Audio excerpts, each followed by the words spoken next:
Dari zaman dulu, manusia selalu menggunakan cara-cara kreatif untuk menghukum seseorang yang melanggar aturan-aturan di daerah atau di negara-negara sampai kerajaan di masing-masing tempat.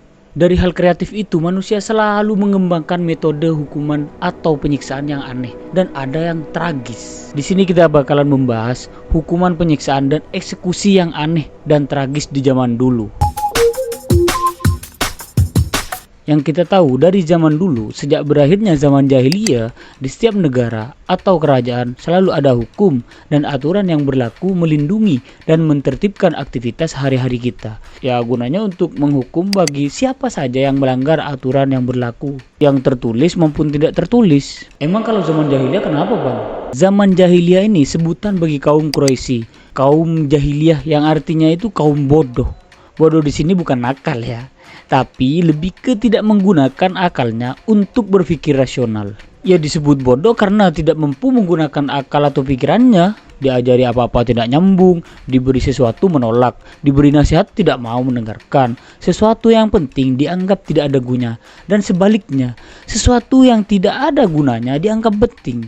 Oleh karena kebodohannya itu, anak perempuan sebagai penerus keturunannya dianggap rendah dan tidak ada gunanya. Bahkan dianggap cuma malu-maluin. Wanita termasuk ibunya sendiri dianggap sekedar sebagai harta dan boleh diwariskan. Apa dicok? Memang faktanya zaman dulu begitu sih. Makanya harkat dan martabat manusia tidak dihargai. Oleh karena itu, manusia dirampas kehormatannya, dijadikan budak, diperdagangkan. Seseorang juga jadikan budak dan diperlakukan apapun sesuai dengan kemauan pemiliknya. Ketika itu, ada jual beli manusia atau budak, bahkan juga terdapat pasar manusia. Gue jadi kepikiran gimana cara mereka ngejual manusia itu, apa menggunakan promosi-promosi yang kayak zaman sekarang jualan. Etalase nomor 9K, masih muda, ada tai lalat di atas bibirnya, tidak kudisan dan mulus. Buruan di payment, stok terbatas. Apa mungkin kayak gitu? Udahlah lanjut. Dan juga antar kabilah atau suku itu saling bersaing, perang, dan juga beradu kekuatan. Siapa yang kuat, merekalah pemenangnya. Kehidupan manusia pada zaman jahiliyah tidak ada bedanya sama kehidupan binatang. Beradu kekuatan dianggap hal biasa. Itulah sebabnya masyarakat Arab, suku Quraisy ketika itu disebut sebagai masyarakat bodoh atau jahiliyah. Pada zaman itu kan tidak ada aturan yang berlaku, jadi mereka itu bukan hidup seperti manusia. Ya kasarnya hidup seperti binatang lah. Yang terkuat jadi penguasa. Itu pun si penguasa ini hidup brutal dan tidak beraturan. Ya karena memang benar nggak ada aturan yang mengikat.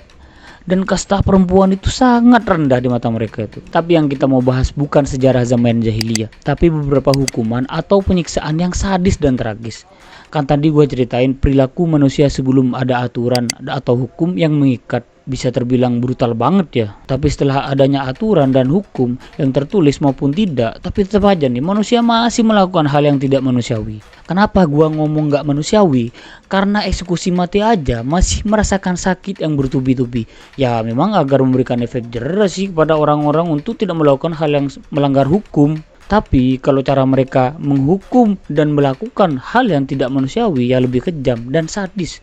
Untuk zaman sekarang kelakuannya sama aja, cuman bedanya kalau sekarang itu ada aturan-aturan yang harus ditaati. Harusnya. Nah, kita bakal bahas secara mendalam hukuman, penyiksaan, dan eksekusi tersadis di dunia dari zaman dulu. Nah, kan harusnya hukuman mati tujuannya untuk mengakhiri hidup seseorang yang terpidana yang dijatuhi hukuman mati dengan cara yang baik-baik. Ya kayak digantung, ditembak. Intinya biar mati cepat lah. Tapi ada di beberapa daerah atau kerajaan yang menggunakan hukuman dan penyiksaan dan eksekusi secara tidak manusiawi, yang artinya orang yang dihukum dan dieksekusi ini bisa dibilang ekstrim di zaman-zaman dulu. Yang pertama ada skafisme atau skepsim. Dari semua cara mengerikan yang akan membuat orang dihukum mati di zaman kuno, skafisme adalah salah satu yang terburuk dalam sejarah. Lu bayangin aja nih, makanan seperti biasa yang susu dan madu yang mungkin menjadi penyebab kematian yang menakutkan dan berkepanjangan. Jadi selama periode 500 sebelum Masehi, kerajaan Persia memulai cara eksekusi yang mengerikan yang disebut skepsim atau debut. Cara penyiksaan brutal ini digunakan untuk menghasilkan rasa sakit yang mematikan dan ketidaknyamanan yang tak tertahankan pada korban sampai mati. Jadi skafisme ini adalah teknik eksekusi Persia yang terdiri dari menjebak korban di ruang antara dua perahu dan dua batang pohon berlubang. Nah, si penderita ini yang tidak berdaya ini akan diikat di dalam ruang antara perahu dan sedemikian rupa sehingga kepala, tangan, dan kaki tetap di luar. Jadi kayak gini nih gambarnya. Nah, campuran madu dan susu ini dicekokin paksa ke orang yang dihukum sampai si korban ini diare. Wih, ini disuruh mukbang madu sama susu biar diare, bos.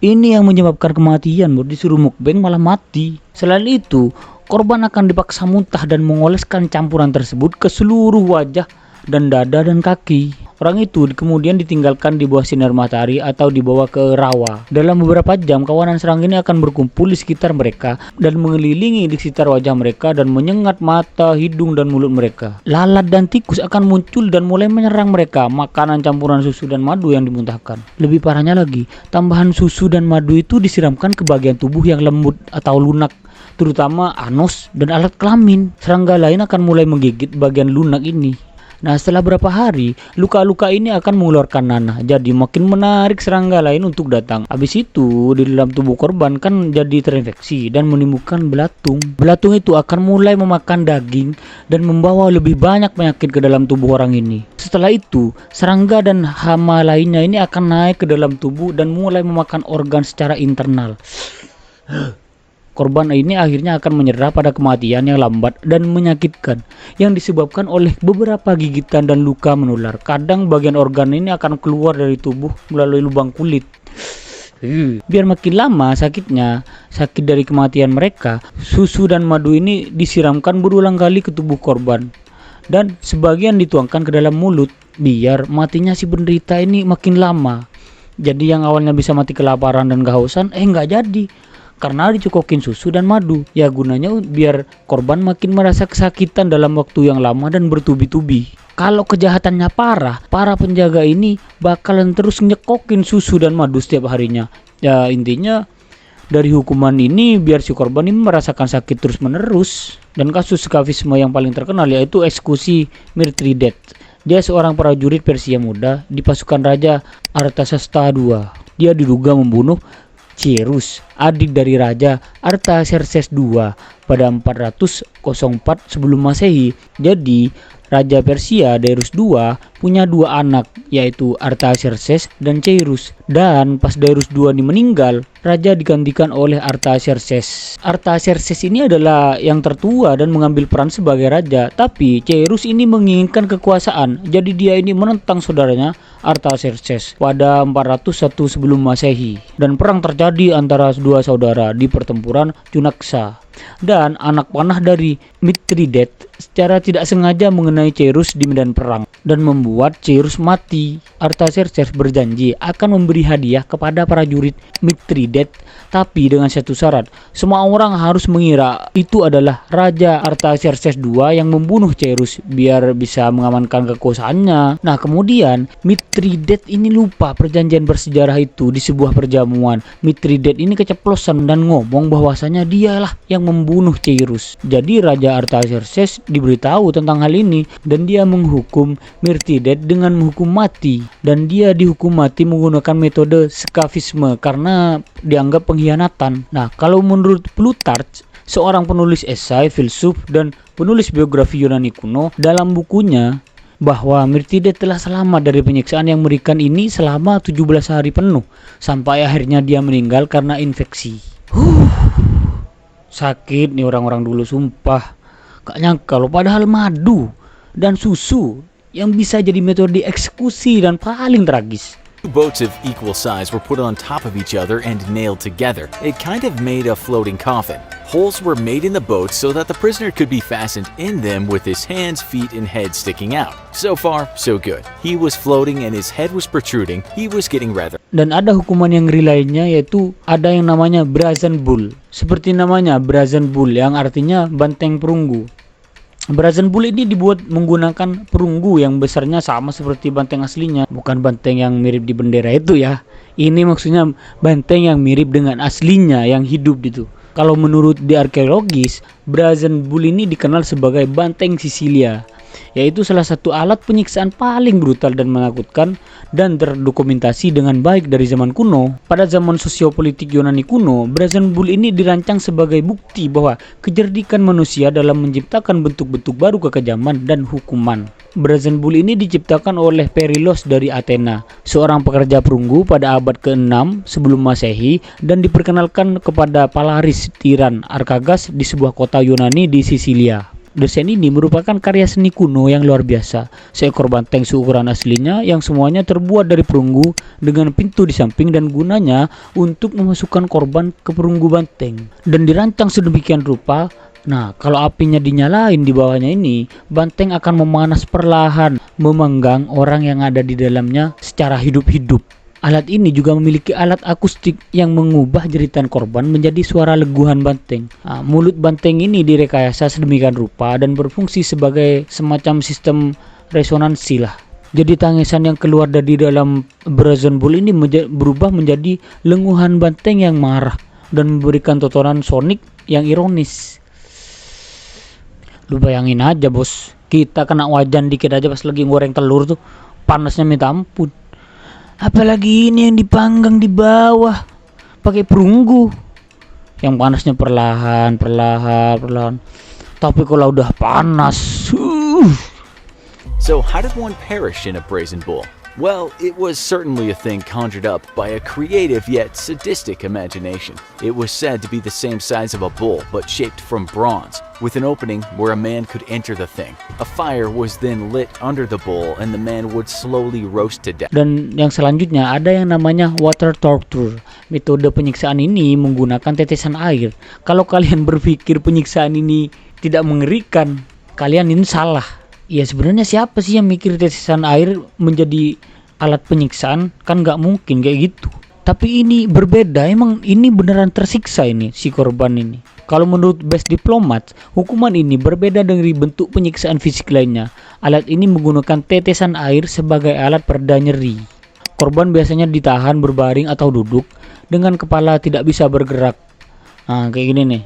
Sebuah wadah berisi air ditempatkan di atas dahi korban dan sedikit tetesan air dibiarkan jatuh area dahi yang sama dan secara teratur.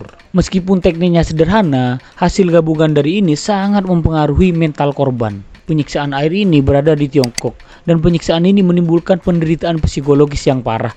Penderitanya mengalami rasa cemas dan perasaan tidak berdaya, ya karena tetesan air yang terus-menerus mengenai dahi korban. Efek dari satu tetesan air ini meningkat seiring berjalannya waktu karena terus mengenai satu tempat yang sama. Sensasi ini biasanya digambarkan oleh para korban sebagai rasa frustasi.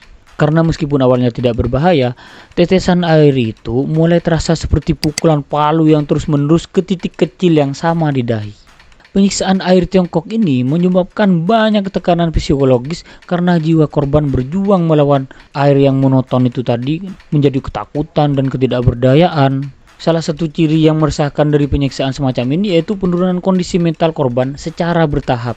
Jadi ada beberapa contoh penyiksaan air yang tercatat di Tiongkok. Meskipun secara historis penyiksaan ini tidak seumum bentuk penyiksaan lainnya, menurut beberapa sumber ini digunakan dalam perang psikologis selama permusuhan dan pertempuran. Teknik ini juga dibahas dalam penelitian tentang kekurangan sensorik dan psikologis eksperimental. Jadi hukuman seperti ini biasanya digunakan bagi orang-orang yang lagi diinterogasi, yang mereka awalnya tutup mulut. Dengan berjalannya waktu sambil ditetesin air, mereka akan merasa stres dan akhirnya membuka mulut. Gila loh, cuma gara-gara air loh bos. Siapa sih yang mikir tetesan air itu bisa jadi penyiksaan? Kan nggak pernah mikir kan gitu. Dan mungkin ini menjadi yang terakhir, yaitu the torture. Kalau menurut Best Diplomat, disebut bahwa penyiksaan tikus ini adalah bentuk penyiksaan yang gamblang dan mengerikan, di mana korbannya ini harus menderita di tangan hewan pengerat, khususnya tikus. Hal ini didefinisikan dengan masuknya tikus ke dalam area tertutup, biasanya kandang atau wadah bersama dengan korbannya, dan menempatkan mereka pada kondisi ekstrim dalam keadaan takut dan lapar. Hewan pengerat ini menggunakan tubuh korban sebagai jalan alternatif untuk melarikan diri dari panas atau ancaman dari luar, dan ini menjadi metode alat penyiksaan yang paling mengerikan. Lu bayangin aja, dibaringin terus ditaruhin besi, ditaruh dikurung besi di atasnya, di dalamnya ada tikus. Nah besinya dipanasin, Tikus itu merasa gelisah dan bingung, ya jalan alternatifnya ya cari yang paling lembut, yaitu tubuh lu. Dan rasa sakit yang disebabkan oleh penyiksaan tikus ini sangat ekstrim, baik secara mental maupun secara fisik. Apalagi ketika tikus itu melihat korbannya dari dekat dan menyadari bahwa ada ancaman yang akan terjadi, dan membuat tikus ini menjadi takut dan putus asa dan mencari cara untuk melarikan diri, didorong oleh naluri mereka untuk menggigit dan mencakar korbannya dan membuat luka tusuk yang dalam dan rasa sakit yang luar biasa. Dan penyiksaan tikus ini mempunyai dampak psikologis yang sangat parah karena para korban harus menanggung penderitaan fisik yang terus-menerus serta ketakutan yang terus-menerus dan perilaku hewan pengerat yang tidak dapat diprediksi. Penyiksaan semacam ini mengerikan banget ya, karena menggabungkan rasa sakit, ketakutan, dan rasa ketidakberdayaan. Penyiksaan tikus ini telah diterapkan secara historis dan juga seringkali digunakan untuk memaksa pengakuan atau sebagai bentuk hukuman di depan umum. Alat ini digunakan di Eropa pada abad pertengahan sebagai alat eksekusi dan penyiksaan. Dalam salah satu contoh sejarah yang terkenal yaitu tawanan perang disiksa dengan tikus yang selama perang Vietnam yang mengakibatkan kerugian fisik dan psikologis yang serius. Tapi dari beberapa penyiksaan yang tadi, yang gua paling bayangin itu yang menggunakan susu dan madu. Lu bayangin aja di tengah rawa udah penyakitan karena infeksi dan ada yang bertahan sampai 17 hari.